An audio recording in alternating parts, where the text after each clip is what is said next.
ಇದು ಅಲ್ಲಿ ಏನೇ ತಪ್ಪಾದರೂ ದೂಷಣೆ ಬರೋದು, ಎಲ್ಲ ಜನಗಳ ಸಿಟ್ಟು ಬರೋದು ಸರ್ಕಾರದ ಮೇಲೆ, ಜನಗಳ ಆಕ್ರೋಶ ಎಲ್ಲ ಸರ್ಕಾರದ ಮೇಲೆ.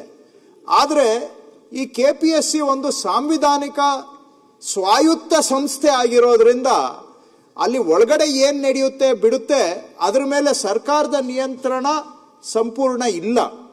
ಆದರೆ ಉತ್ತರ ಕೊಡಬೇಕಾಗಿ ಬರೋದು, ದೂಷಣೆ ಬರೋದು ಎಲ್ಲ ಸರ್ಕಾರದ ಮೇಲೆ. ಈ ಒಂದು ಪರಿಸ್ಥಿತಿಯಲ್ಲೂ ನಾವಿದ್ದೇವೆ. ನಾವು ಏನಾದರೂ ಸರ್ಕಾರ ಸೂಚನೆ ಕೊಟ್ಟರೆ ನಾವು ಕಮಿಷನಲ್ಲಿ ತೀರ್ಮಾನ ಮಾಡ್ತೀವಿ ಅಂತ ಹೇಳ್ತಾರೆ. ನಮ್ಮ ಎಲ್ಲ ಸೂಚನೆಗಳನ್ನು ಅವರು ಪಾಲನೆ ಮಾಡಬೇಕಾದಂಥದ್ದು ಇಲ್ಲ. ಅವರು ಮಾಡೋ ತಪ್ಪು ನಪ್ಪುಗಳ ದೂಷಣೆ ಎಲ್ಲ ಸರ್ಕಾರದ ಮೇಲೆ ಬರುತ್ತೆ. ಇದು ಒಂದು ಪರಿಸ್ಥಿತಿ ಇದೆ. ಅದು ನೀವಿರಲಿ ನಾವಿರಲಿ ಈ ರೀತಿಯ ಪರಿಸ್ಥಿತಿ ಇದೆ. ಆದರೂ ಕೂಡ ಇದನ್ನು ಸುಧಾರಣೆ ಮಾಡಬೇಕು. ಇದು ನಮ್ಮ ಮುಂದೆ ಇರತಕ್ಕಂತಹ ವಿಷಯ. ಮಾನ್ಯ ಸಭಾಧ್ಯಕ್ಷರೇ, ಈಗ ಮಾತನಾಡ್ತಾ 4 ವಿಷಯಗಳನ್ನು ಪ್ರಸ್ತಾಪ ಮಾಡಿದ್ದಾರೆ. ಮಾನ್ಯ ಸುನೀಲ್ ಕುಮಾರ್ ಅವರು ಚರ್ಚೆ ಆರಂಭ ಮಾಡಿ ಒಂದು 5-6 ಉದಾಹರಣೆ ರೂಪದಲ್ಲಿ ಎಲ್ಲೆಲ್ಲಿ ತಪ್ಪುಗಳಾಗಿದೆ ಅಂತಾನು ಕೊಟ್ಟಿದ್ದಾರೆ. ಮತ್ತು ಅವರು ಮಾತಾಡ್ತಾ ಹೇಳಿದ್ದಾರೆ, ಹಿಂದೆ ಬಾರಿ ಚರ್ಚೆ ಆದಾಗ ಸಿದ್ದರಾಮಯ್ಯನವರು ಇದ್ರ ಬಗ್ಗೆ ಮುಖ್ಯಮಂತ್ರಿಗಳು ಉತ್ತರ ಕೊಡ್ತಾ ನೀವು ಹೇಳೋದೆಲ್ಲ ಸತ್ಯ ಅಂತ ಒಪ್ಕೊಂಡಿದ್ದಾರೆ ಅಂತ ಕೂಡ ಅವ್ರು ಹೇಳಿದ್ದಾರೆ. ಹಾಗೆ ಮಾನ್ಯ ಸುರೇಶ್ ಕುಮಾರ್ ಅವರು ಕೂಡ ಅವರು ಮಾತನಾಡ್ತಾ ಈ ವಿಷಯದಲ್ಲಿ ಬಹಳ ಹೋರಾಟ ಮಾಡ್ಕೊಂಡು ಬಂದಿರೋದು ಮಾನ್ಯ ಸುರೇಶ್ ಕುಮಾರ್ ಅವರು.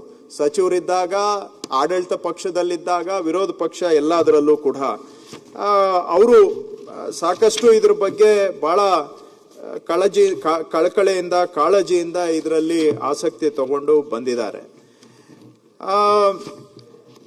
ಸುರೇಶ್ ಕುಮಾರ್ ಅವರು ಈ ವಿಚಾರದಲ್ಲಿ ಅವರು ಇರುವರು ಎನ್ನುವುದು ಏನೂ ಇಲ್ಲ.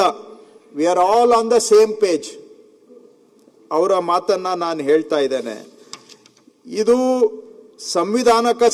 ಸಂವಿಧಾನಾತ್ಮಕ ಸಂಸ್ಥೆ, constitutional body, but unfortunately it is not A healthy body ಅಂತ ಅವರು ಮಾತಾಡಿದ್ದಾರೆ.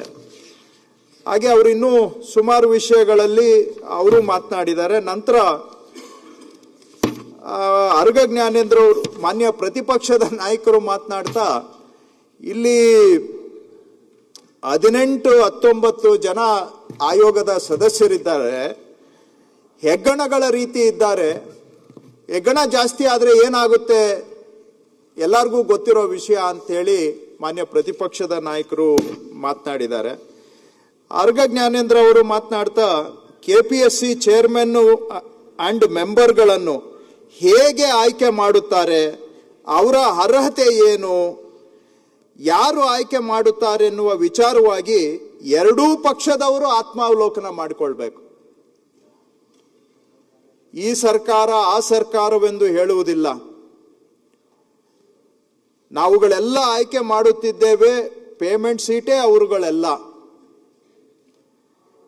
ನೆಡುವುದೇ ಬೇವಿನ ಮರವನ್ನು ಮಾವಿನ ಫಸಲು ಬರುವುದಿಲ್ಲವೆಂದು ಅಳುವುದಕ್ಕೆ ಶುರು ಮಾಡಿದರೆ ಏನಾಗಬೇಕು ಅಂತ ಅವರು ಕೂಡ ಮಾತಾಡಿದ್ದಾರೆ. ಹೀಗೆ ಯಾಕೆ ಹೇಳ್ತಾ ಇದ್ದೀನಿ ಅಂದರೆ, ನಿಷ್ಪಕ್ಷಪಾತವಾಗಿ ರಾಜಕೀಯ ಹೊರತುಪಡಿಸಿ ಚರ್ಚೆ ಆಗಿದೆ. ಈ ಚರ್ಚೆಯನ್ನ ಸರ್ಕಾರ ಸಂಪೂರ್ಣವಾಗಿ ಗೌರವಿಸುತ್ತೆ ಅನ್ನೋ ಕಾರಣಕ್ಕೆ ಹೇಳ್ತಾ ಇದ್ದೇನೆ. We have taken it with all seriousness.